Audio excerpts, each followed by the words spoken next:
that have literally just joined, handful of people, welcome. My name's Alistair. I'll be running this evening's session, and unsurprisingly, given the stuff emblazoned on your screens, if that's working okay, tonight's all about how to put together an effective CV. Bottom line, one that will get you more interviews. There's a lot of stuff to go through, so it'll be fairly fast-paced. The way the system is set up is that you should be able to hear me. We've established that much. You'll see some slides zooming around on the screen. Nothing too dramatic. And therefore, to deal with questions, because your microphones and webcams have been disabled, no matter how frantically you wave or shout at me, I can't hear or see you. So to deal with questions, type them into the toolbar that you've got on your GoToWebinar interface thingy, hanging off normally the right-hand side of the screen. Rattle any question you like to answer about CVs, LinkedIn profiles, interviews, etc. At any stage of the evening. I'll save them all until the end of the session. When the session's finished, if you need to disappear, that's fine. But if you'd like to hang around and listen to the answers to any questions, that's equally fine. I'll probably remind you of that fact later on. Right, let's get cracking. As I say, a lot to go through. Very briefly, firstly, who on earth are we? So you've been invited via the auspices of Talent Spa, and we use them as a means of targeting people who have either been recently active in the job market or are about to be, or have an interest in that. We're a separate business. Unsurprisingly, again, given the title of our business, we exist to provide CV and interview advice to people. So, although that is an unashamed plug in terms of our services, the main reason I mention that, and indeed my own background, is not to big ourselves or indeed me up, but to provide you with the confidence that what you're about to hear is reasonably sane and worthwhile. I hope you will ultimately be the judge of that, but there's plenty of people who've been through these webinars. We do them most evenings, most days of the week, most months of the year. And so a lot of people have been through this and come out the other end, in most cases smiling, and in some cases actually really happy that they were able to effect a change that ultimately got them a job. Now, we don't like making claims about getting people jobs because there are too many variables between the interviews and the job offers, but we materially do know that we can enhance people's chances of getting interviews, and for a lot of folk that's the stumbling block. Part of the reason why we're able to do that is because we, including myself, have experienced how CVs are used from pretty much all angles. So I've worked as an employer, recruited people in this traditional sense. I've worked in recruitment, both contract and permanent. I've reviewed probably 10,000 odd CVs for this business now, and written a few in my earlier career with them as well. We talk regularly to employers, to recruiters, to people involved in that recruitment process, listening to what's going on, what works, what doesn't work. And trends and things change over time. What was valid and relevant even as recently as 5-6 years ago isn't necessarily so now. We keep an eye on all that. Therefore, we know how to react to the marketplace across all sorts of different sectors, and that's really important. Lurking behind this is a knowledge of the hot skills, for want of a better phrase, a bit of jargon, a bit of a cliche, but it's important. What is relevant and appropriate in the sectors that you currently work in or would like to work in going forwards is really important. Most people, interestingly, when they list skills on their CV, get this bit hideously wrong, which is a real surprise. You'd expect most individuals to know what skills they had and to pitch them well on their CV, but they just don't. We'll explore that very shortly in some detail. So it's really important you understand what those skills are. And as I said, bottom line is we know that by following the steps you'll listen and hear about this evening, get them right, it will make a material difference to the number of interviews you can secure.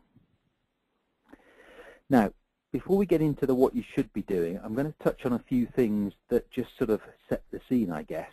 Pointers in terms of where you may be going wrong, things to watch out for, why do people make these hideous mistakes, which are dead easy and really simple, but most people make them, and a few other bits and pieces, including the fact that quite often what you hear if you're in the recruitment process, if you're looking for new opportunities, particularly if you're frustrated and you're not getting the interviews that you believe you deserve, you'll be hearing all sorts of reasons for that. You are overqualified, underqualified, too experienced, inexperienced, there are lots of people who applied for the job, some were better than you, blah-de-blah-de-blah.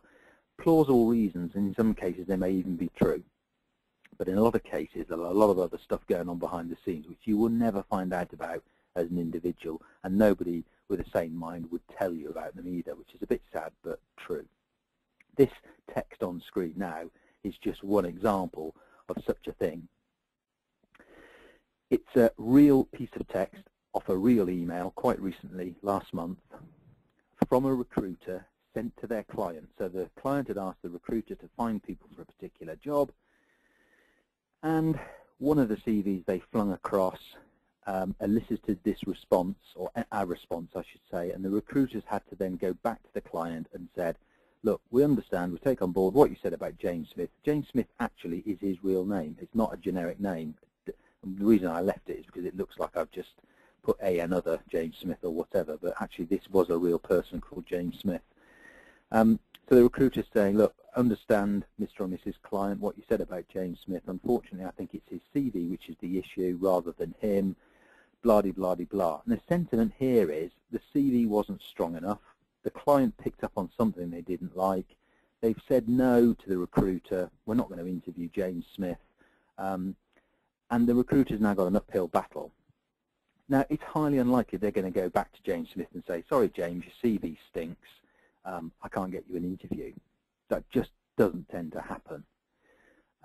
What's likely to happen here, and in fact actually what turned out, because I now know what happened, is that James Smith unfortunately didn't get an interview. The problems the client had with the CV were insurmountable, and the recruiter, to be brutally honest, couldn't be bothered to put the effort in to try and sell James Smith and fix the problems that had been indicated by his CV.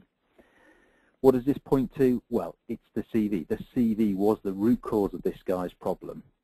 It sent the wrong message to the client, the employer, a message that once it had been sown, once it had created a picture in the mind of the employer, was beyond change. It was just a simple thing, but it caused him a problem. So James didn't get an interview. Technically, probably quite a competent candidate, but he didn't get an interview, and it's a CV that let him down. And the recruiter's admitting as such. That's the bizarre thing. So, and the other reason why this is quite interesting is that if you dig a bit deeper, and we tend to ask people, and recruiters will ask these questions, and employers will ask these questions, if you ask candidates, people like you on tonight, how many people think they've got a CV that's strong, strong being effective, productive, a good reflection of your abilities and experience, most people, i.e. over 90%, consistently come back and say, yeah, that's me, I've got a strong CV. That's because somebody's probably told you that, and I'd ask you to judge whether the person telling you that is actually qualified to do exactly that. Some people just say it to make you feel good. Some people say it because they don't really know what makes a strong CV. So be very careful about what people tell you about your CV unless they're qualified to do so. And the best people to tell you about whether your CV is any good are people like us or employers. You're very rarely going to get an opinion from an employer. But they're the best source because they're the ones making the decisions. Not recruiters, interestingly. They have a view. It's not necessarily the best view. So the key thing here is most candidates think they've got a strong CV. However, if you then go and ask recruiters, from all of the applicants they have for just say one job, how many of those applicants have got a strong CV? It's not very many. In fact, often it's the polar opposite. Consistently, recruiters will say that 80% of job applicants for a particular role have what they would class as a poor CV. Yet most individuals think they've got a strong CV. So there's a massive disconnect. And we spend a lot of time trying to persuade people that the CV is the root cause of their problem. Now, whether you choose to believe that or not is your business at the end of the day. I can virtually guarantee that at least 3/4 of the people on this evening will have a poor CV. The trouble is, most of those individuals don't believe it. So I'm going to try and give you some pointers so that you can help analyze that for yourself. But remember that stat. Most people think they've got a great CV. Most recruiters actually think the applications are poor. Now, just one final extract from email, quote, whatever piece of example evidence. We had a chap who attended one of these webinars earlier this year, and they'd been really struggling in the marketplace, and they're an extreme example, I hope, anyway. They'd been struggling for 3 years to get any interest in them at all. Literally applied for hundreds of jobs in that time, as you might expect. Now, what nobody had bothered to tell this poor soul was that the CV was, again, the problem. As soon as people were picking up on the CV, they just didn't like it. Nobody had bothered to sit this guy down and say, look, Joe Bloggs, and that wasn't his real name, your CV is a pile of rubbish. You really ought to do something about it, because until you fix that, you will just not get interviews. Nobody had bothered to, or even give a clue to the individual that that was the cause of the problem. But it was. As soon as we saw it, we were able to break the news. And in desperation, this guy had attended the webinar to see if there was something he could do to improve his lot. We were able to help him, put together a more compelling message, which is what tonight's going to be about. He went out into the marketplace, and literally overnight he started getting interviews after 3 years of getting nothing. What had changed? Only his CV. He hadn't bought a new suit. He hadn't gone and got an interview-winning haircut.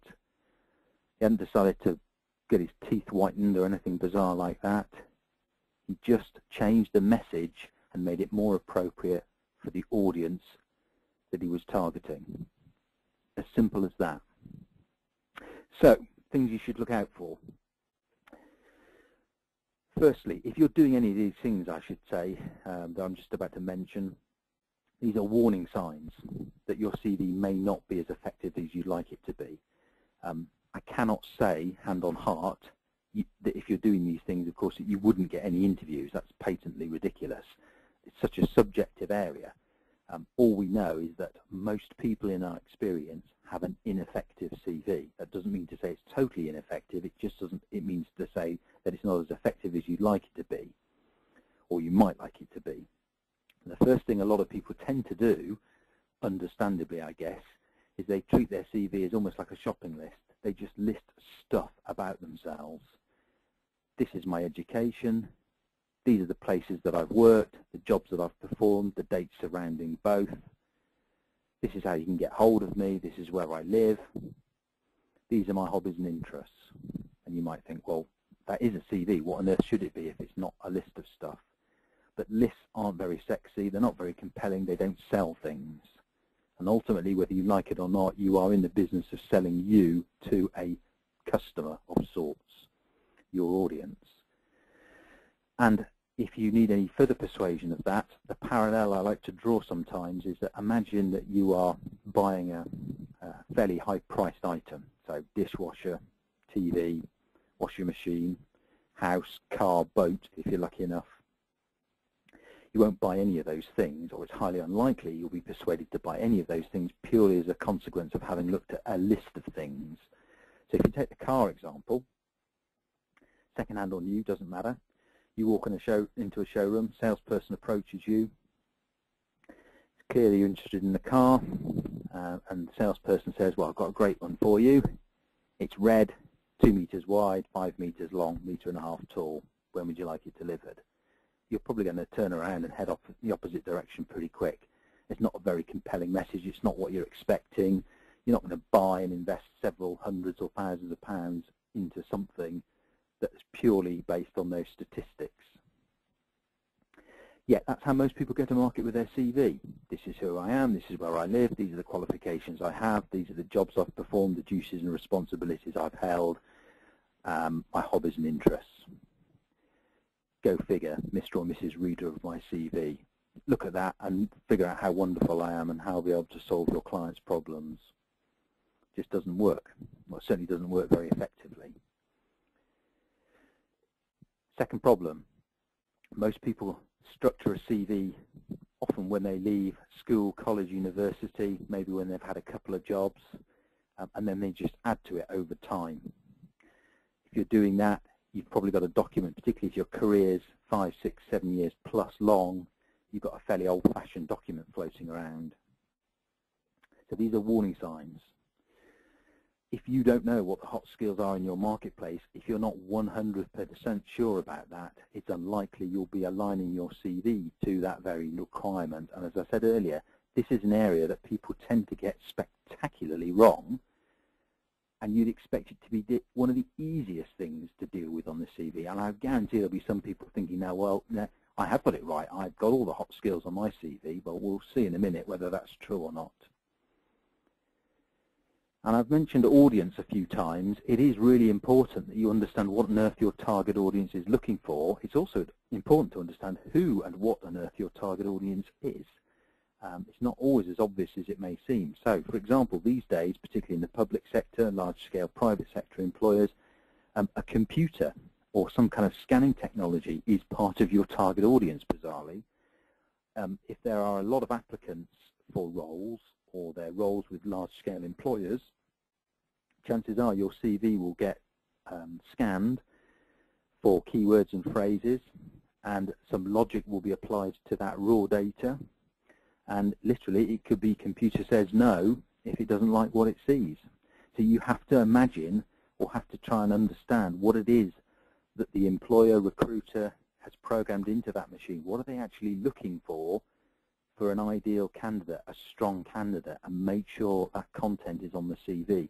Otherwise, you could be technically very competent, but you'll not get past that first hurdle. Worse still, nobody will really know why. They'll just assume that the computer made the right decision based on the logic that they believe to be right, and the only feedback they'll be able to give you is, well, you didn't meet up to the requirements of our role. And that's all you'll hear, if you're lucky. Beyond the computer, there's normally some kind of human being, but the human being is often somebody who doesn't understand what they're really doing. And I don't mean that in a derogatory sense in most cases. What I mean is that often you'll get a filter, a CV filterer, somebody doing the analysis. He doesn't really know the detail of the role, particularly again in large-scale recruiters. They just know that they're looking for certain characteristics. And if they find them, you go in the maybe pile. And if they don't find them, you get rejected. Beyond that, you might get some kind of person who understands what they're really looking for, but by then so many people will have been filtered out of the process, your chances of having gotten through and getting noticed by somebody who will see you for what you are is pretty slim. We had on board a recruiter not so long ago on one of these webinars, a real-life recruiter, for a financial recruiter. They posted a job for a fairly specialist senior role, and it got 1,500 applicants in one go. 1,500 applicants. The recruiter was surprised that there was in the world 1,500 people capable of performing the role, but they got 1,500 applicants. A great chunk of those applicants were in effect time wasters, but they still applied, they still have to be dealt with, they still have to be processed. All the recruiter wants to do with 1,500 applicants is get that number down to less than 10 realistically. The client's not going to be interested in interviewing 10 people, they'll probably want to see 5 people tops. So can you imagine the process that requires to get from 1,500 down to 10 or 5? It is absolutely brutal and is mere seconds. So it's a machine looking at your CV, or it's a human being looking at your CV, but they're not sitting down with a Danish pastry and a cup of coffee and reading it at leisure. It's a rapid, is this person valid? Are they in the right space? Do they appear to have the right skills? Is there any evidence to back it up? End of. And in less time than it's taken me to say that, they'll have rejected or passed your CV to the next stage. It is truly brutal. If you don't believe me, go watch a recruiter do it if you can ever get to see it. It's a very interesting process. So the bottom line is, and the most important message of the evening, is that you need to go to market with something stronger than a list of stuff. And we parcel this up and say that you really should be presenting yourself as a strong business case. Your CV needs to present a strong business case as to why somebody should be bothered to interview you. And that's a whole lot different from just giving a list of basic criteria. So in summary, bad CV is just a list of stuff. Good, effective, strong, interview-winning CV is a business case, a justification about why somebody should be bothered to interview you. And that's what we're going to spend the rest of the session on. how to build that business case. Now, just a quick reminder at this stage that if you've got any questions, type them into the toolbar you've got, and I will answer them at the end of the session. The comment at the bottom of this slide, interestingly, is quite important. A lot of people say to us, okay, well, if I'm going to sit down and spend time on my CV, or indeed if I engage the services of a professional to write it, what increment in interview success rate ought I expect to get? It is an imprecise science, but on average we know it's a strong double-digit increase that you should expect to get. Sometimes it's stratospherically higher than the levels on screen, sometimes it's a bit lower, but on average it's 30 to 50% more interviews could easily be gained just by having a more effective CV. And we see this time and time and time again. Okay. Before we go on to building this business case, one final thing for people who still may not be convinced about whether their CV is good, bad or indifferent. You can apply this test at every stage in your job application process, your job seeking process. It's dead easy to do, and it's simply looking at how many interviews do you get for the applications that you make. It is the, as I've referred to on screen, the acid test for your CV. So let's imagine that the only caveat here, by the way, is that you're applying for jobs that you could technically perform. So if you're, I don't know, supermarket checkout operator now and tomorrow you'd like to fly a jumbo jet, that's just not going to happen anytime soon. Whoever writes and however your CV is written, that's just not going to happen. But if you're an accounts assistant and you want to become accounts manager, or you're an accountant, you want to become a management accountant, or you're a salesperson who wants to become a key account manager, those are realistic, logical moves. If you apply for 10 such realistic moves and you get 10 interviews, your CV is doing its job. It may not be perfect technically. Somebody might, like me, might actually find fault with it, but in a way that doesn't really matter. It's all about, does that document get you interviews for jobs you can perform? And if it's doing that, there's nothing wrong with it.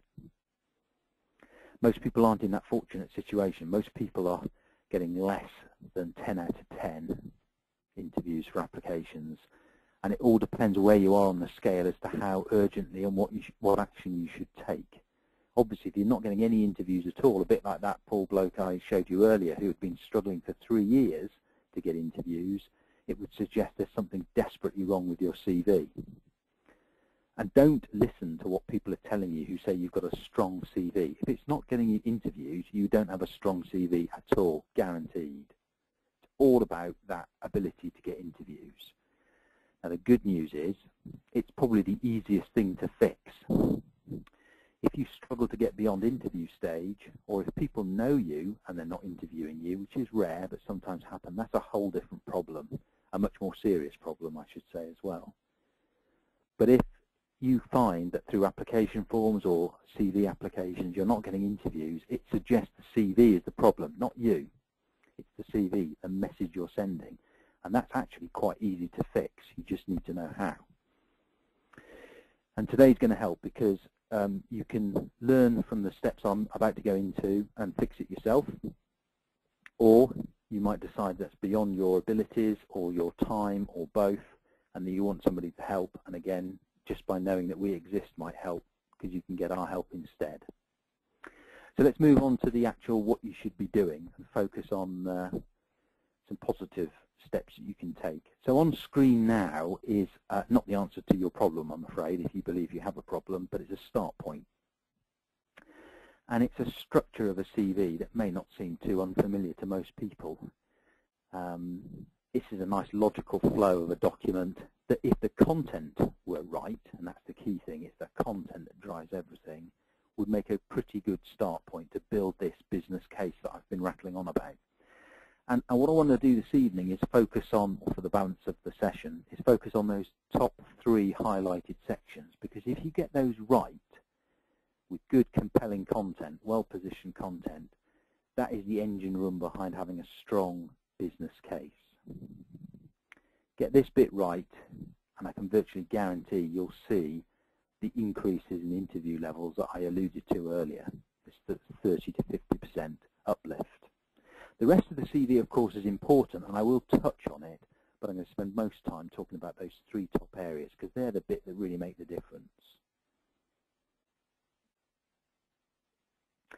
We're going to go through each of those 3 areas in turn, during which time I'll show you how to construct the content, and also I'll show you a real-life CV where this all takes shape. So let's deal with the opening summary. A lot of people will have this on their CV. They'll refer to it as a personal profile, a personal statement, sometimes a career objective, all sorts of titles. Doesn't really matter what you call it within reason. We tend to call it a professional or executive summary. It's the content that's critical.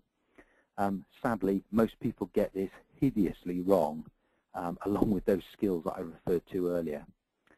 We'll deal with the how not to do it later, but the how you should do it and the things that are important I'll touch on right now.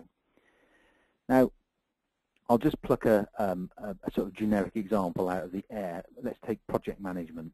If you're a project manager, or if your skill revolves around the fact that you can manage projects and you're applying for jobs that are, by and large, project management roles, it would seem to make sense, wouldn't it, that you state that pretty clearly on your CV as quickly as possible. Most people tend not to do this. Most people go waffling on about lots of other things. They don't tell their audience what they actually are, which is a big mistake. The reason why it's a mistake is because individuals tend to imagine that they're in competition with like-minded, relevant candidates, and that the only people who apply for jobs must be almost perfect candidates in the same sphere of influence as their competitors. And sadly, that's not true. That example I gave you earlier, where 1,500 people had applied for a specialist finance role at quite a senior level, the recruiter knew, even before he'd seen the CVs, that a good half to 2/3 of those applicants were in no way qualified to perform the role. How did he know that without seeing the CVs? Because it always happens. There's always a massive chunk of people who are just in no way qualified to do the job. They're either obliged to apply because of benefit restrictions or obligations, because it's dead easy to apply for jobs these days, and some people think, well, if they launch their application in some form or another, some intelligent life form will then think, well, they're not right for this job, but they could be right for this other job. That does sometimes happen, but it's not a very clever thing to be doing. If you send your CV for a job you're not capable of doing, most people think, why on earth is this person doing that? They don't think too positively about the individual. They think more negative thoughts than they do positive thoughts. But a lot of people tend to do that. So if you're in a pile of CVs, let's imagine the 1,500 applicants, and the recruiter only wants to put 10 people, absolute maximum 10 people, through to their client, probably less, all they're going to do is rattle through those applicants somehow just to figure out, are they looking at somebody that's valid, with the right skills, with proof to back it up. If you don't state what you are very quickly, it's dead easy to be rejected, simply because you will appear to the recruiter to be just like everybody else. And there's a real danger if they've got trigger happy and they're just rejecting people and rejecting people and rejecting people, and your CV turns up and it looks pretty much like everybody else that's just been rejected, dead easy to get rejected. The psychology is the recruiter knows damn well lurking in that pile of applicants is 1 or 2 people that will be absolute gems. They will stand out because they've got a good, strong CV. They may not be the best candidates, ironically, but they'll have the strongest CV. They'll be the easiest to sell to the client or to their boss or whoever. You need to be in that space. You need to be one of the people that leaps off the page, metaphorically speaking, or out of the screen, screaming, I am a valid candidate with the appropriate skills and the evidence to back it up. If you do that, it is so obvious to most recruiters and employers that you will get progressed through the process, because most people's CVs are bland, generic, and just plain wrong. And the simplest thing to do is just state what on earth you are. Make sure you're occupying the space that the recruiter or employer is imagining you to be in. They've got a picture in their mind of the ideal candidate. Reinforce that view by giving them the information they're actually looking for. And what they desperately want to see is this person at least a valid applicant? Make it easy for them. Secondly, a bit more complicated, we suggest that you explain what on earth your core value proposition is. And you might say, well, what on earth is a core value proposition? And I would then say, it is the reason why you're on this planet at this moment in time. Or another way of looking at it is, what return on somebody's investment can you offer? If somebody's going to sink 25, 35, 55, 95,000 pounds, euros, dollars, yen, or what, well, it wouldn't be yen, that wouldn't be a very good deal, but whatever currency you aspire to, that is an investment on the employer's behalf. How can you return on that investment? What do you have to offer? You need to be able to succinctly explain that. Many people will have heard of the elevator pitch, and this opening summary is in effect your elevator pitch. If you've got 30 seconds of somebody's time, how do you explain what you've got to offer them? How do you make sure they don't hit the doors open button before they've heard your story? And this is really what this summary is designed to convey. Linked to that are things that you're particularly good at. Just a handful of things, 2, 3, 4 things that you're strong at that the audience would find compelling and interesting. Again, they've got this picture in their mind of what makes the ideal candidate for the role. Reinforce that by giving them examples of things that you can do well that they're actually looking for. And finally, package that all up so it is addressing the skills that the marketplace is actually seeking. Now, here's an example of a well-written professional summary. Ignore the level of the role. One thing people often say to us, oh yeah, but I'm not a senior person. I'm in a fairly menial job, or I don't have much experience, or I'm doing this or I'm doing that. It matters not one jot. I guarantee anybody, whether you've just graduated with no experience or whether you've got 35 years experience of doing anything at all, everybody can write an opening summary that adheres to those 4 bullet points. You just have to be clever and understand what it is the audience is actually looking for. So in this example, we're referring to an experienced finance director. That's what they are. So they're describing it. It sets the stall out very clearly. What is their core value proposition? Well, it all hangs around embedding robust financial governance and protecting cash flow and profitability. What are they good at? There's a list of things prefaced by key strengths include. And is it aligned to the hot skills in their marketplace? Well, we have to assume so. We don't know the individual, although this is a real example, and we don't precisely know the jobs they're applying for, but it would seem appropriate. Now, I said most people get this hideously wrong.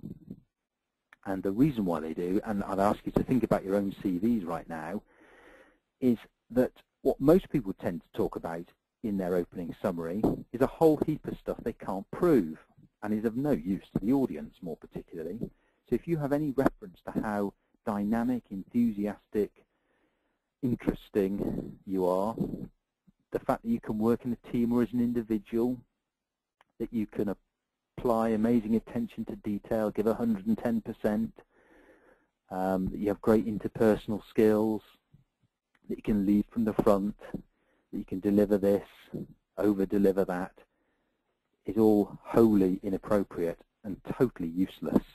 And most recruiters are fed up of seeing it. They don't tell you because it would hurt your feelings, but it's the truth. Worse still, that's what most people do on their CV at all sorts of levels, and therefore you just appear to the average recruiter and employer to be exactly the same as the previous applicant, and the next one, and the next one, and the next one.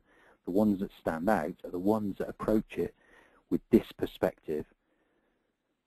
What's the picture you have in your mind of the ideal candidate, Mr. or Mrs. Recruiter, and then you try as best you can in words to paint that very picture. This person is stating, I'm a senior finance person, so let's assume they are actually applying for finance director jobs. They already have aligned themselves to the base expectation of the recruiter. They're then saying how they might be able to offer a return on somebody's investment, doing the things you'd expect a senior finance person to be doing. They're listing things they're particularly good at, which if they're things that the client is well known for or would look for, or the job spec is outlined, you're linking back to that, you're reflecting back to the audience what they'd expect to see from their ideal candidate. Not particularly hard, it's not easy, but it's not particularly hard, very, very effective, and it lifts you into the upper quartile of job applicants almost immediately. So that's the first of the 3 things that you need to do to really get this business case nailed. The second of the 3 areas is called key skills or areas of expertise, and it's useful for a couple of reasons, which I'll come on to very shortly. But before I do that, I just wanted to draw attention to the comment at the bottom of this slide, which I've sort of alluded to, but it's really important. And that is the vast majority of recruiters and hiring managers can only make their decisions on who to interview based on the contents of your CV. And again, it seems so obvious. And at first you might think, well, big deal, why is that important? And the reason why it's important is because I'm convinced, and in fact when we talk to some individuals, they're aware, in fact they almost admit that there are gaps on their CV, gaps in the sense that there's stuff missing, valuable information that they may have told us verbally is not on their CV. And we say, why is that information not on your CV? Oh yeah, I talk about that at interview stage. And then we say, how many interviews have you had recently for these kind of jobs? Well, none yet, but you know, when I get to interview, I'll make sure I fill in those gaps. And they don't get interviews because there's gaps. And it doesn't dawn on them that that's directly linked. Yet if you ask recruiters and hiring managers, one of their biggest frustrations is they just cannot make a positive selection decision based on the evidence in front of them. They look at the CV, often they see just a generic load of twaddle, stuff that I just alluded to. I'm really enthusiastic, I can work in a team or as an individual, I can do this, I can do that. They're not interested in that kind of stuff.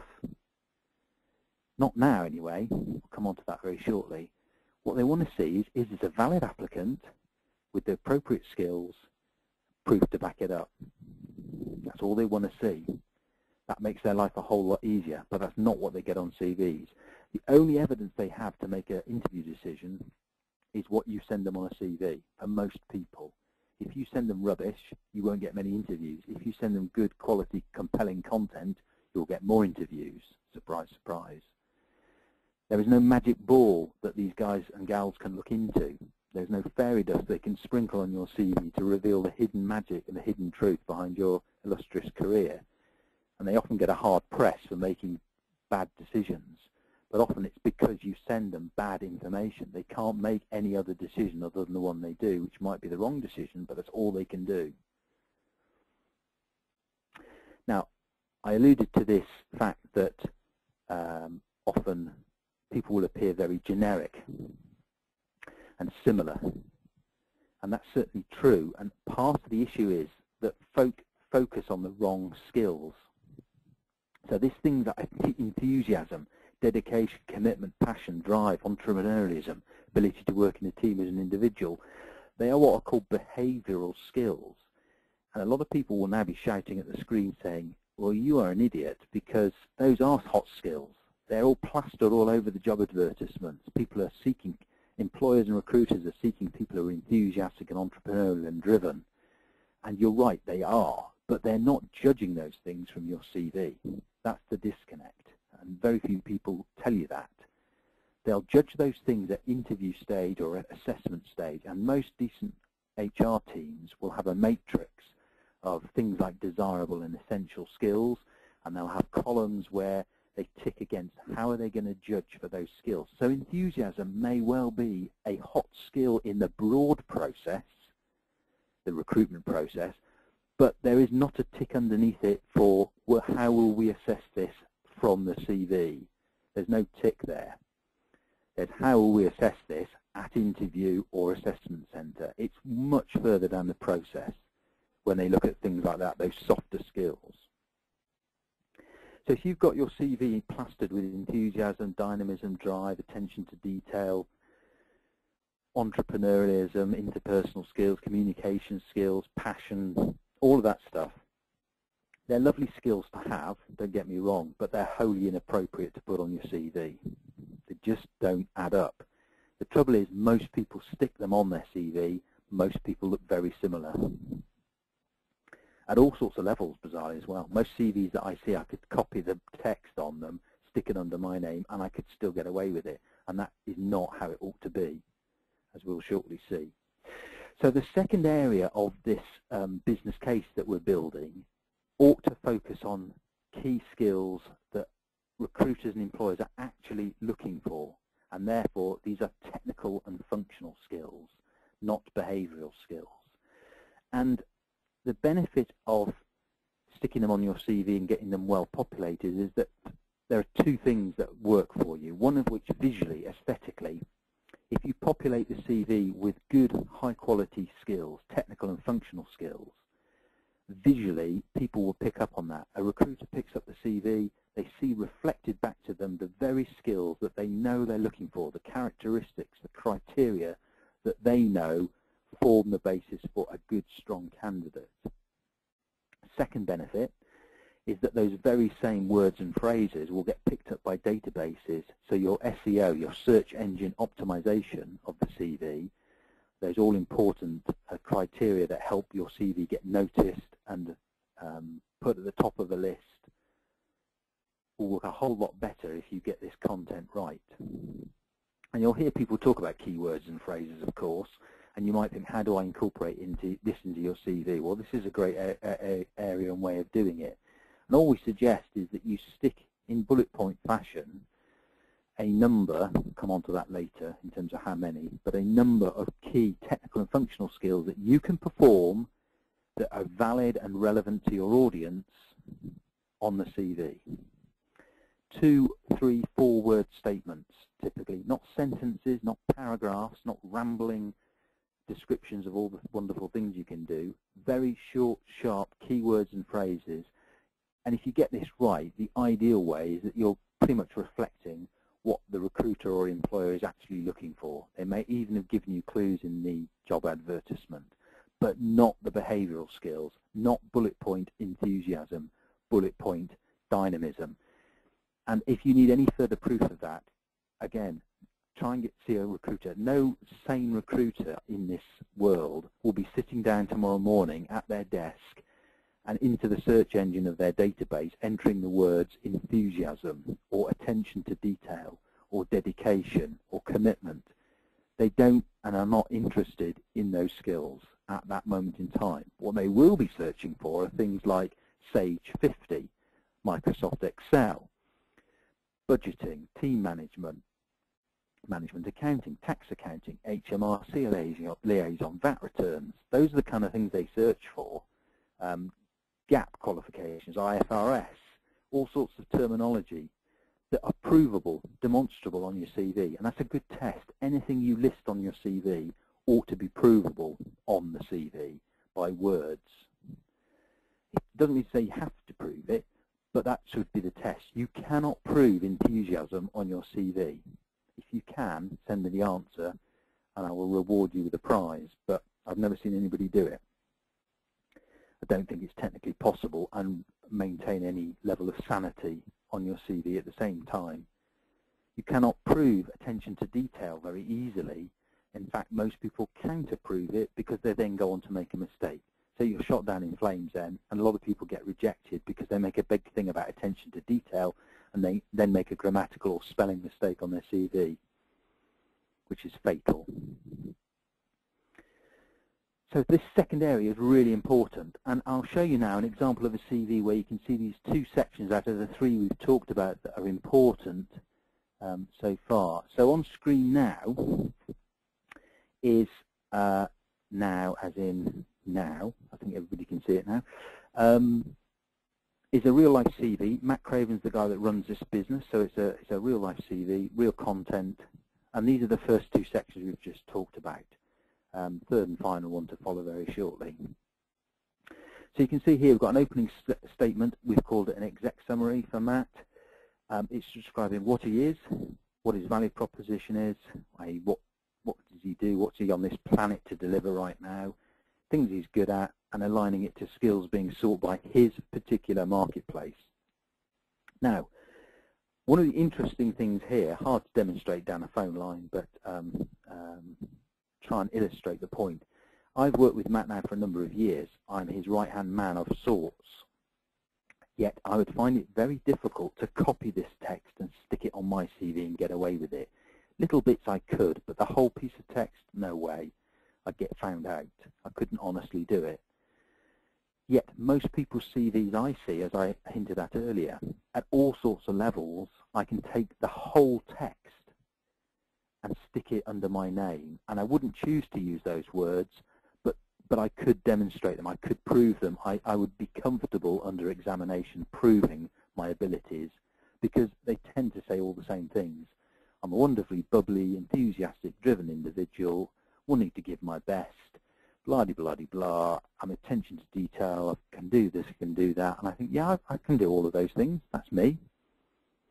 So if you can take any part, any significant part of the text on your CV that opens up your CV, give it to, I don't know, a friend, a relative, a co-worker, somebody in your peer group, your mother, father, brother, sister, uncle, aunt, lover, fiance, whatever, if they can use that same text, and they might say, well, I wouldn't choose the same words, but yeah, I could prove all of that. That sounds like me. I could demonstrate those skills. That's a hideous place to be.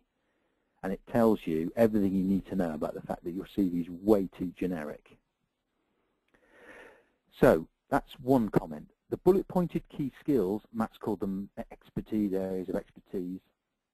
That's about as many as you'd want on a CV, typically. 7 down the left, 7 down the right, 14 in total. You wouldn't want fewer than 8, and you wouldn't want more than 14, really. You might have lots more skills, but you need to position and bespoke these for the job application. So you list the ones that are relevant to your audience, up to, I would say, around 14. They all need to be technical and functional, and you need to ask yourself the question, could I prove these on the CV if I needed to? You cannot prove enthusiasm, dynamism, drive, dedication, blah-de-blah-de-blah. Okay, let's move on to the third and final area of building this business case, and this is the proof bit. So I've mentioned a number of times now, in an ideal world, a great CV will be one that shouts, I'm a valid candidate, so you don't get rejected out of hand because people think you're a time waster, that you've got the appropriate technical and functional skills that the role is demanding. So again, people think, we could be onto something good here. And then finally, proof, evidence to back it up. And the evidence bit so far missing is that covered by career highlights.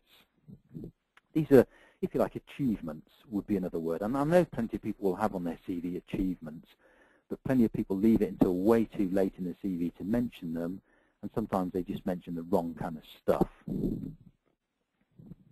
So what we're doing here is literally providing demonstrable evidence of your ability to deliver. By deliver, I mean do whatever it is you're expected to be doing for your new potential employer. And the other benefit of these highlights is it's got nothing to do with chronological order. Now we'll see on Matt's CV, interestingly, in a short while how that's achieved. But you can think, if you can think of anything that you've done in your past that is extremely relevant to the jobs you'd like to be doing going forwards, and you're currently trapped by the chronological order of things, i.e. you maybe got a career of 15 years, and 12 years ago you did something hugely relevant and appropriate. It still is hugely relevant and appropriate, but appears on page 2, 3, or 4 of your CV because it happened some time ago. Nobody ever gets to see it, and therefore you feel hard done by things. These career highlights are a great way of lifting that achievement out of its context and making sure people do know all about it on page 1 of your CV. We use a methodology called STAR. It's used by lots of people. It stands for Situation, Task, Actions, Results. It's a way of writing good, compelling content about things that you've done in a story-like fashion. Story-like in the sense that there's a beginning, a middle, and end, which is really important. It's not a brief, I did this, which leaves people thinking, well, big deal. Tell me a bit more. I need more information. Just saying I did this is not enough. Yet it also keeps the context and the size of the text down to a modest amount of space so that you don't bore people rigid. I'll show you an example. So on screen now is, this is off Matt's CV, as we'll shortly see again. This is one career highlight. We recommend the average person have 3 of these on their CV. The STAR methodology bit is hidden, but the sentiment is this. The situation, so the S of STAR, is the first sentence. It's the scene setter, if you like. What was the situation in this particular highlight? Well, it was that Enterprise Rent-A-Car, that's what ERAC stands for, by the way, Enterprise Rent-A-Car, bought a business that needed sorting out. The task is the responsibility resting on the shoulders of this individual, i.e. Matt, at that moment in time. So he was appointed ops manager to basically sort things out. The actions are the remaining, or the bulk of the remaining text, which are the things that he did, ideally in some kind of logical order, to affect change. There's a list of things, and the result is the outcome or the conclusion of what he did. And in his particular case, it's quite a powerful one. He succeeded in rebranding the business, achieved a level of profitability which seems quite decent within a fairly tight timescale. So that is a nice, concise piece of text giving true, demonstrable evidence of Matt's ability to deliver. It actually focuses on business transformation, and the sharp-eyed amongst you will have noticed that one of the bullet points in Matt's key skill list or expertise list was business transformation. So he's chosen to prove that by way of this case study. It's not too long to bore people. It's not too short for people to think, well, what on earth was that all about? What context did that occur? And we know that when these are delivered to the average employer, they go down really well. If you target them appropriately, they have to be targeted to your audience's requirements. There's no use picking things that you enjoyed the most if they're not relevant to your audience.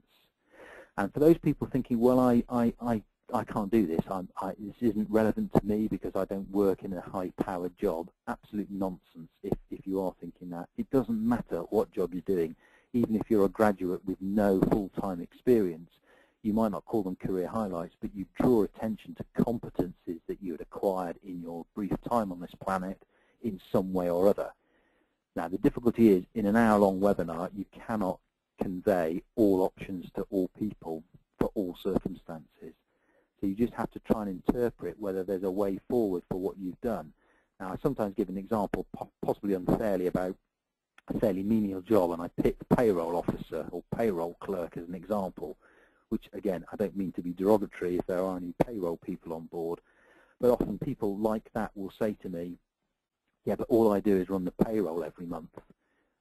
I don't have responsibility for changing the world when I do that payroll, so this doesn't apply to me. And I say, twaddle, you might not be responsible for changing the world, but you will have done something with that payroll, whether you are aware of it right now or not, but you will have done things that the audience that you're targeting will be interested in. What software did you use? Were you competent at it? Did you ever manage to do something quicker, better, more efficiently than you did beforehand or your predecessor had managed?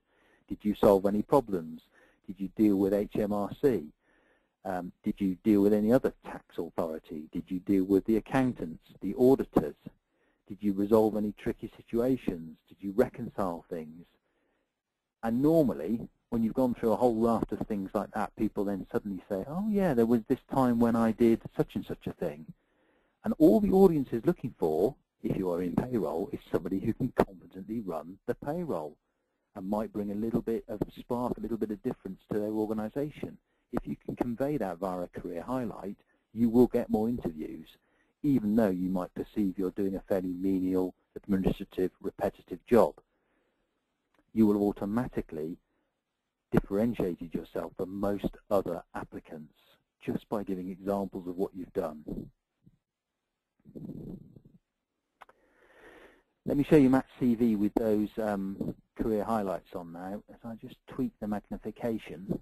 So this is not quite all of page 1 of Matt's CV. I'm leaving a bit off at the moment for reasons that will become clear. But these are the 3 sections that I said we'd spend most time on. Get these 3 sections right. It's the business case as to why somebody should interview, in this case, Matt.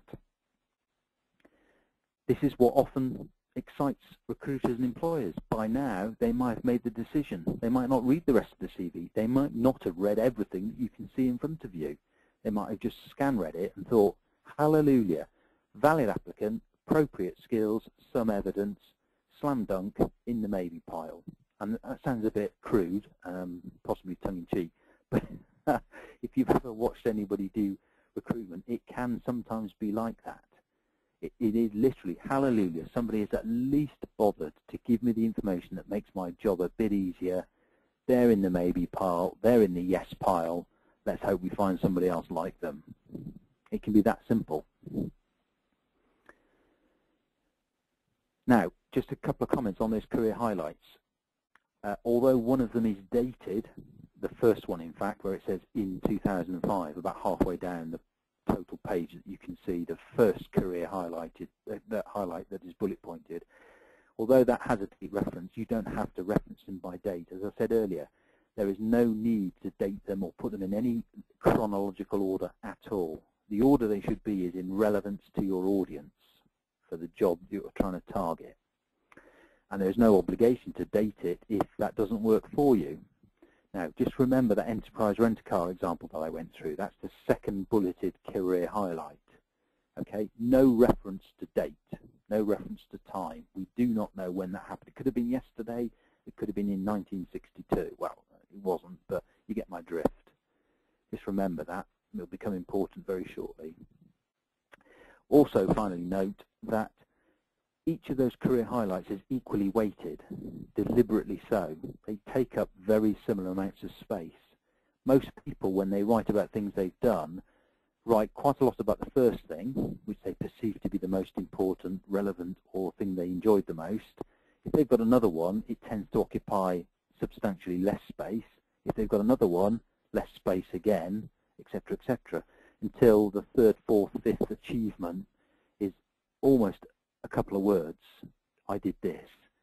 To the reader, it looks like you've given up. It looks like whatever those last ones were just afterthoughts. They're not important. You've not written much about them, therefore they can't matter, which is not a very good sentiment to give away. So deliberately, the career highlights that we write are all equally weighted. Subtle, but it's surprising how effective it can be. Okay, briefly, we'll just deal with the other sections of the CV before we wrap up and I deal with questions. So I've not yet shown you on Matt's CV where on earth he's been working in terms of his career, deliberately so. The CV is designed to get you interviews.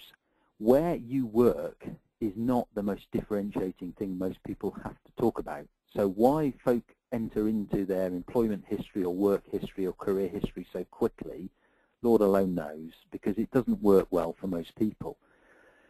So if you imagine a recruiter sat down, in their mind or the employer's mind there's a picture of the ideal candidate.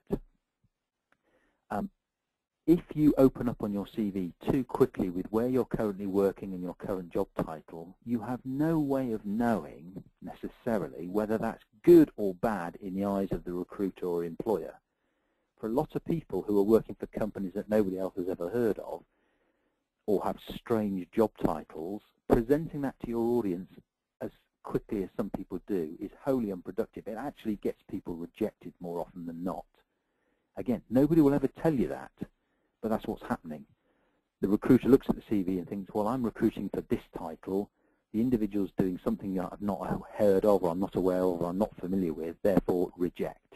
Or, interestingly, the computer, if badly programmed, scanning the document, will reject it because it doesn't see the connection between what you're doing and what they're looking for. Or you might be working for an employer that, if not unknown, is not very well known, or worse still, has a negative reputation in industry, and people may have come from there before and not worked well in this particular employer, and therefore you'll be tarred with that same brush. Now, you don't know any of those things. You can't know that. But our advice is, therefore, do not present your audience with the stuff that works against you or could work against you. The first thing to do, present your audience with a strong business case, a justification as to why they should be hiring or interviewing you at least. delay the point at which you're telling them about all the other stuff in your life which you tend to tell them too quickly on your current CV. Obviously, we do need to explain at some point what you've been up to and where you've been doing that. And so the career history is important, but we're delaying the point for most people as to when we talk about that. I'll show you on Matt's CV when. It's still on page 1, interestingly, but right down the bottom. When you talk about the career history, it needs to be in reverse chronological order. Most people do that, in fairness. It only needs to detail. When I mean detail, I mean anything more than a line or so. So if you've got a career that goes back 20 years, recruiters and employers are only going to be remotely interested in what's happened over the last 5 to 10 years. And we'd say, as a rough rule of thumb, 8 to 10 years detail is fine. Anything else, dramatically less. Come on to that shortly. If you don't have a career that's much longer than 3 or 4 years, then you just detail what you've done and draw a line underneath it. When you provide that detail, as I'll show you on Matt's CV, a bit of background, some duties and responsibilities, but not many. You certainly don't want to be dropping your job description into your CV. Focus on achievements. What have you done with those duties and responsibilities? That's what differentiates you from everybody else. Your duties and responsibilities are shared by everybody else doing a similar role in a similar organisation. So it's not very differentiating. For your earlier career, if you have one, so if you've got a career that stretches back certainly into the 90s or the 80s or even the 70s and 60s, 2 decisions really. Do you need to mention it at all? That's a personal decision that we would have a discussion with you about if we were writing your CV. But if you were to mention it, 1 line will suffice. However important you think it is, 1 line will suffice.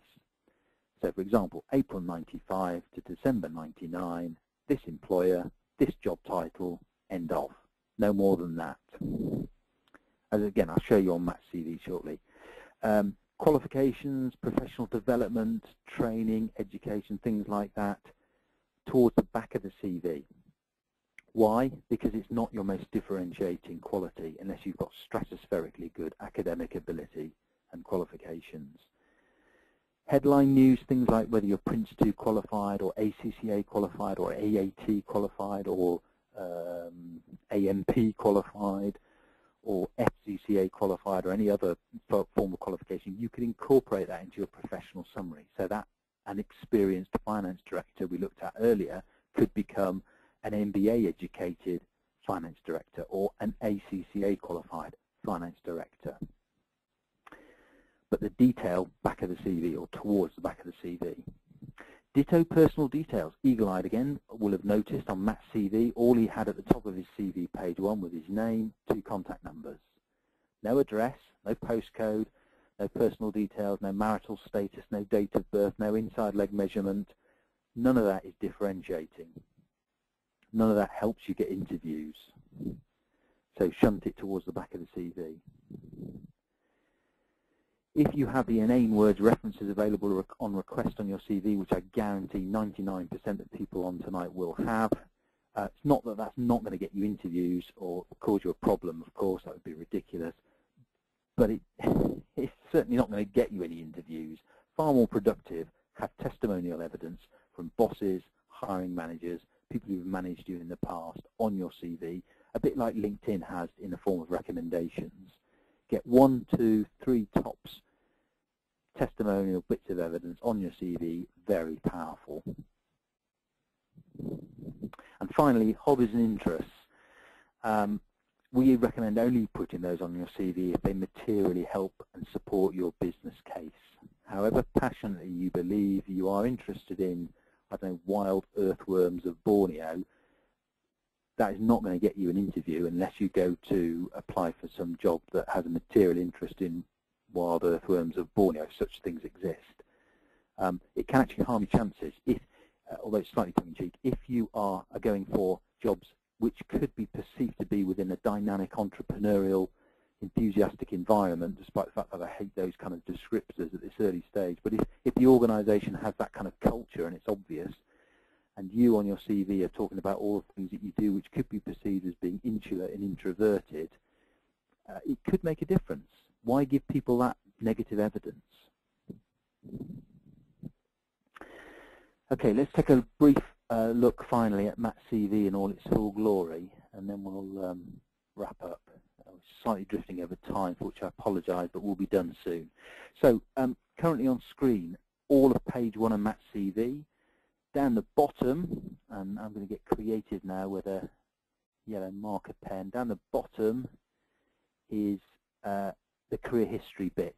We're now starting to tell the audience where Matt has worked, what he's been up to over these last few years, but we have delayed the point at which most people do that because it isn't the most differentiating thing Matt has got to talk about.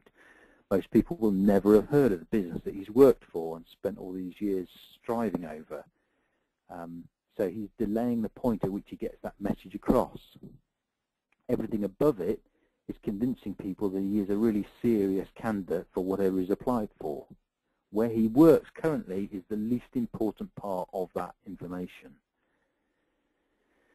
When he does explain, he's giving a little bit of information. So in this sort of sub-area here, there's a tiny bit of information, but it's just enough to say the group that he works for and set up is involved in whatever it's involved in. And that's worth doing even if you work for a big employer, because you never know what people think. So never assume people will know who you're working for and what you do and the context in which it's done. And a lot of people assume that folk will know.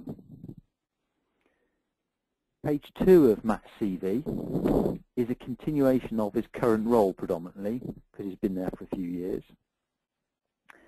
So there's quite a lot about who he works with, folk he looks after, teams he manages, professional body that he interfaces with, and then quite a lot of achievements, things he's done, which are unique to Matt. There's no one else that could copy that text, me included.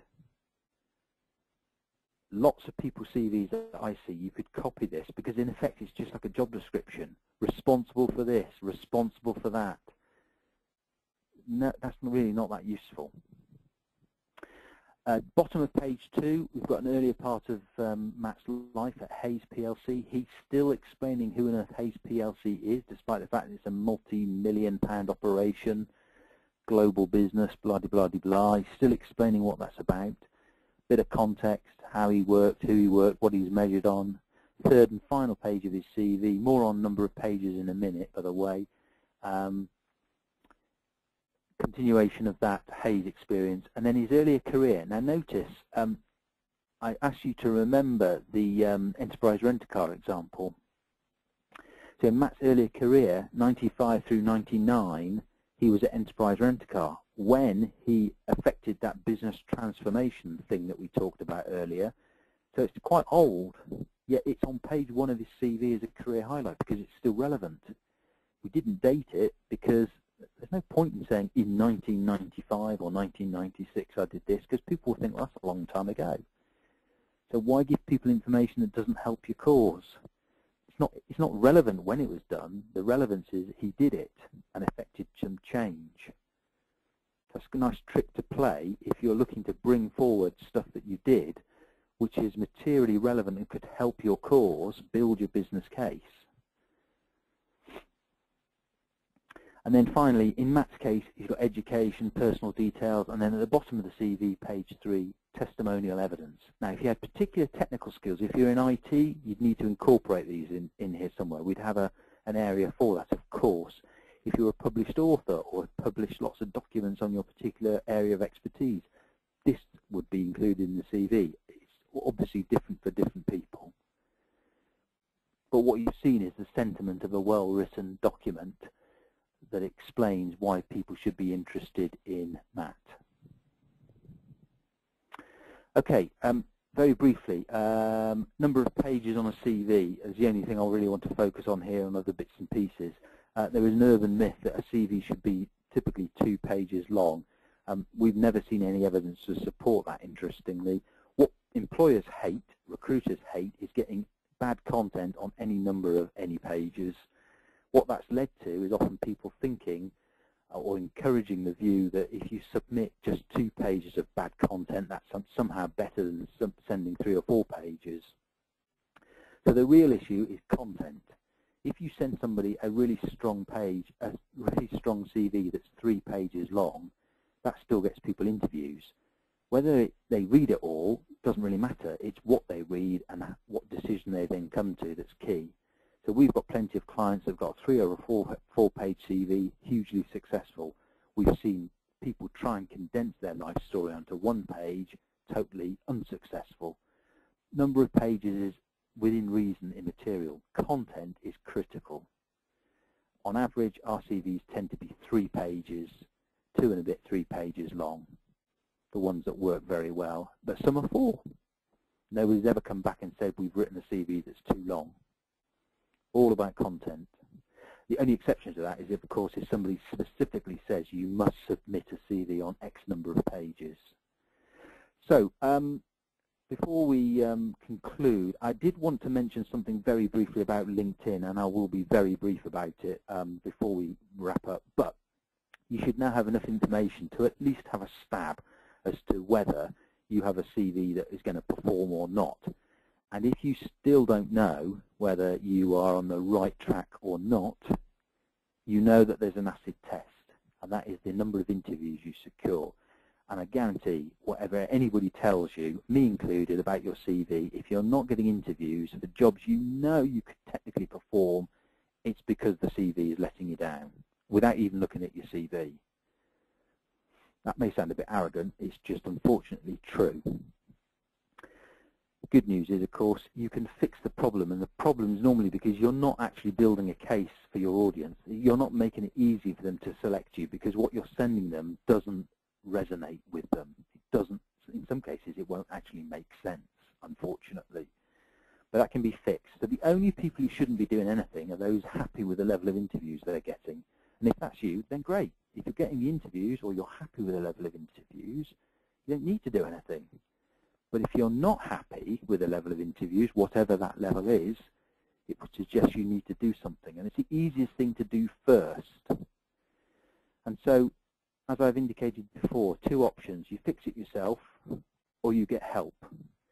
And very shortly, having endured this session, one of the benefits of the latter option, I'm getting help, is that we pass on a very healthy special offer discount for those people who've watched one of these webinars. The way that the process works, if you are one of the people thinking, I'm sort of convinced by what this chap said, seems to make sense, I've got problems, I need help, then the way that works, because you might be suspicious as how a third party can write a better CV than you, the owner of your career, well, I'm afraid it's just one of those things. It's a bit like you own your car, but you probably don't service it yourself when it goes wrong. You certainly wouldn't be doing the MOT yourself. If your dishwasher packs up, ditto, and if your electrics pack up, you're almost legally obliged not to go anywhere near them anyway. And CV writing's just the same, just not as mature a market, I'm afraid. So the way we deal with people is that we extract from them in the nicest possible way all the raw data we need to write a good CV and often LinkedIn profile. It's quite a consultative, cathartic process, and most people come out of it smiling, but it is fairly intensive. But it needs to be, because we need to get at what you're really after. And we can help clarify what on earth you're trying to do, and as importantly, how to express that in the form of your value proposition. So if you don't know why you're on this planet and you find that difficult to articulate, that's not actually a problem. I wouldn't worry too much about that, because we can help. We're used to doing that. And a lot of people don't actually know how to express why they're on this planet right now. Once we do that, we can then also write up those career highlights.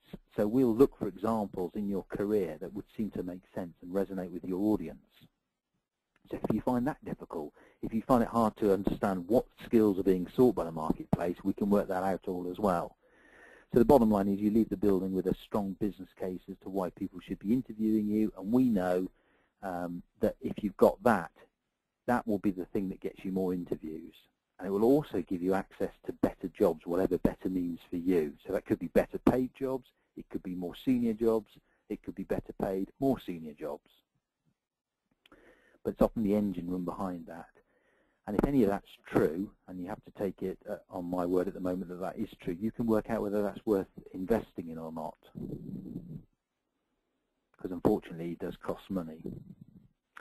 Very briefly, LinkedIn, before we wrap up. I'm only going to mention a couple of things because we are very tight on time now. If you've got any questions about LinkedIn, I would encourage you to ask them in the Q&A session. A few people have asked questions already. If you've got anything about LinkedIn, please ask away. All I'll say for now is that LinkedIn is really important. We're not here to say you must be on it if you've got an aversion to things of similar ilk. But if you're wanting to get noticed, do not underestimate the power of LinkedIn in the hands of recruiters and employers. They use it intensively, both to advertise for jobs now, which you may or may not know, but also look for talent. Now, if all you've done, which is what most people do, is if all you've done is take a rather ineffective CV and dumped it into LinkedIn and thought that you've done a good job and got a profile set up, then I'm afraid, again, it's not the end of the world necessarily, but you won't be doing yourself any favours. Most people's LinkedIn profiles are pretty poor because their CVs are pretty poor. They've coded them wrongly, they've not got the right keywords and phrases, so they're not getting searched and identified as much as they should do. They're sending the wrong message, the wrong signals. All of that can be fixed. And the key thing is all about content again. It's the same principles. Build a business case. Why should people be interested in you? Give them that evidence. Life becomes a lot easier. And that's all about I want to say about LinkedIn at this moment in time, because we really are tight on time. So I promised some special deals for people who've endured this session, and they come at 2 levels. If you're thinking you need help, you need to do something, you're not convinced that you need to get somebody else to do it, which is your call at the end of the day, we have one option which we call like a DIY option, where we can give you some materials to give you a helping hand write your own CV. So you do it, but we give you tools to point you in the right direction. The tools that we give you is a template following the lines that I've talked about this evening, a detailed guide on how to write the CV and get the constituent parts sorted. Interestingly, a guide on how to handle next stage, competency-based interviews in particular, even access to a really nifty piece of kit that allows you to practice interviews in the privacy of your own home. Really clever piece of kit, and helps you practice those tough questions. If you then write your CV and you want it looking at, we'll critique it for free, and we'll give you a discount off on any of our services, which you're not obliged to use, but if you did choose to use any of our services going forward, we'd give you a discount off them. All for a rather tasty $24.99. I said that without smiling. So you need to go to that URL there, which, if you just bear with me, I shall dump into the chat room. I think whilst I'm doing that, you'll see on screen the page that would take you to, just so you know. Sorry, I'm just copying and pasting at the same time. Multitasking is not a strength. So there you go. There's the link that you need to go to for that offer, and indeed for the final offer, which is if you want somebody to write the CV for you, completely, then this next option is for you. So we'll rewrite your CV completely following the process that I described. So you get a 2-hour consultation on the telephone. You're aligned with a writer who knows the sector that you're in, and they're all well-seasoned, mature individuals, our writers. They're not people who are just sat in front of Microsoft Word rapping out on some kind of template and automated system. It's a bespoke document written by a professional for a professional. So we do the CV, we'll rewrite your LinkedIn profile as part of the deal. You'll also get the coaching guide. You'll also get access to the interview practice platform. You'll also get a 10% voucher off our services going forwards. This costs $275 plus VAT. A lot more money, but a lot of work goes into it. It's a 2-hour telephone conversation, 5 or 6 hours writing time, bit of time admin to and froing with you. Normally, this would cost $349 plus VAT, plus the pack that you saw earlier, all the DIY stuff with the interview coaching. So you're probably looking at just under 400 quid plus VAT. For a limited time, until next Monday, in fact, which is why we discount it so much, you get it for $275 plus VAT. That concludes tonight's session. Thank you very much for paying attention, and I hope you got something out of that and for sticking with it. I will now move into question answering phase, of which some have been asked. I don't know how many yet, but if you bear with me, two things are going to happen. One of which is that I need to grab a drink of water. So to facilitate that, the line's going to go dead. 30 seconds whilst I refuel. I'll be back online then, and I'll answer whatever questions have been asked. In that time, if you've got any more questions, if you want to ask them, ask away, and I will stay on to the bitter end until I've answered all the questions. But if you need to go, you can go. Thanks for your time, and good night to you. But otherwise, for those that want to listen to the answers, bear with me 30 seconds. I'll be back with you to answer.